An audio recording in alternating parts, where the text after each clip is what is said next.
Ketorol DT tablet. Ketorol DT tablet कैसे काम करती है, इसका मैकेनिज्म ऑफ एक्शन क्या है, देखते हैं आसान भाषा में। तो पहले ये समझते हैं कि केटोरोल डीटी में मुख्य दवा केटोरोलेक होती है। यह दवा non steroidal anti inflammatory drug के समूह में आती है। अब देखते हैं कि शरीर में दर्द क्यों होता है। जब शरीर में कहीं चोट, सूजन या इन्फेक्शन होता है तब शरीर कुछ केमिकल बनाते हैं जिन्हें प्रोस्टाग्लैंडिन्स कहा जाता है। यही केमिकल दर्द का एहसास बढ़ाते हैं, सूजन पैदा करती है, कभी कभी बुखार भी बढ़ा देते हैं। तो फिर जो केटोरोल डीटी टैबलेट क्या करती है, केटोरोल डीटी टैबलेट शरीर में एक एंजाइम को ब्लॉक करती है जिसे साइक्लोऑक्सीजिनेस कहते हैं। जब यह एंजाइम ब्लॉक हो जाता है तब प्रोस्टाग्लैंडिन्स बनना कम हो जाता है, सूजन कम हो जाती है, दर्द के सिग्नल्स कम हो जाते हैं, बुखार भी कम हो जाता है। ठीक है, अब देखते हैं कि आसान उदाहरण से समझे तो मान लीजिए शरीर में दर्द एक अलार्म सिस्टम की तरह है। प्रोस्टाग्लैंडिन्स अलार्म बजाने वाला केमिकल और केटोरोल डीटी उस अलार्म का स्विच बंद करने वाली दवा। जैसे ही यह दवा प्रोस्टाग्लैंडिन्स बनाने से रुकती है, दर्द और सूजन धीरे धीरे कम होने लगते हैं। ठीक है, अब देखते हैं यह दवा जल्दी असर क्यों करती है। केटोरोलेक को स्ट्रॉन्ग पेन किलर माना जाता है क्योंकि यह दर्द के केमिकल को सीधे बनने से रोकती है। इसीलिए इसका असर कई बार दांत दर्द, सर्जरी के बाद दर्द या चोट के दर्द में दिखाई देता है। ठीक है, अब देखते हैं कि केटोरोल डीटी टैबलेट किस काम आती है। केटोरोल डीटी टैबलेट का उपयोग कम समय के लिए होने वाले मध्यम तेज दर्द मॉडरेट टू सीवियर पेन को कम करने के लिए किया जाता है।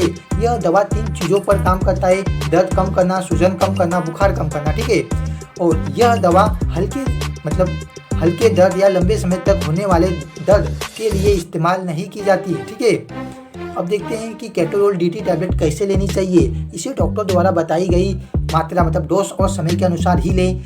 यह एक डीटी डिस्पर्सिबल टैबलेट है, इसीलिए इसे गिलास में एक गिलास पानी में घोलकर पीना चाहिए। ठीक है, उससे ज़्यादा फायदा करेगा। और नॉर्मली टंग के नीचे भी रखा जाता है जो डिस्पर्सिबल टैबलेट रहते हैं उनको, और इसे खाने के बाद लेना बेहतर होता है ताकि पेट में जलन या दर्द न हो।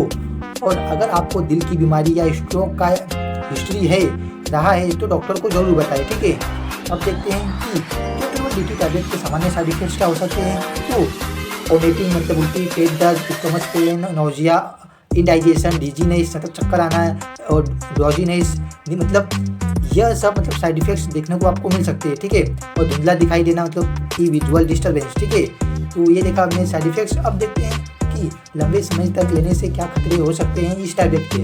अगर इस दवा को लंबे समय तक उपयोग किया जाए तो गंभीर समस्याएं हो सकती हैं, जैसे पेट में खून आना, स्टोमच ब्लीडिंग, किडनी की समस्या, किडनी प्रॉब्लम। इसी कारण डॉक्टर लंबे समय तक इस्तेमाल होने पर समय समय पर kidney test, kidney function test, liver function test, blood test करने की सलाह देते हैं। ठीक है, अब देखते हैं कि जो हमने देखा उसको अगर सरल शब्दों में कहा जाए तो केटोरोल डीटी टैबलेट एक तेज दर्द और सूजन कम करने वाली दवा है, लेकिन इसे सिर्फ थोड़े समय के लिए और डॉक्टर की सलाह से ही लेना चाहिए क्योंकि लंबे समय तक लेने से गंभीर साइड इफेक्ट्स हो सकते हैं। ठीक है, तो और एक छोटा सा एक और समरी देख लेते हैं, जैसे कि जो अपना टैबलेट कैसे काम करती है उसका। तो केटोरोल डीटी टैबलेट में मौजूद केटोरोलेक शरीर में एक साइक्लोऑक्सीजिनेस एंजाइम को ब्लॉक करके प्रोस्टाग्लैंडिन्स नाम के दर्द पैदा करने वाली केमिकल को कम कर देता है।